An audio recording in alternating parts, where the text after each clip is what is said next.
You ask Tiger to solve. This deals with linear equations with one unknown. The final result is y equals 64. Let's solve it step by step. Group all constants on the right side of the equation. Subtract 80 from both sides. Group like terms. Simplify the arithmetic.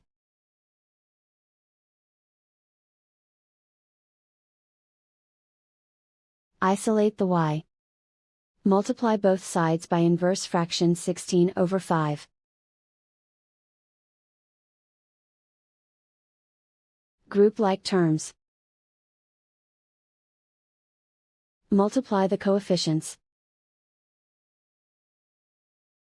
Simplify the fraction. Multiply the fractions.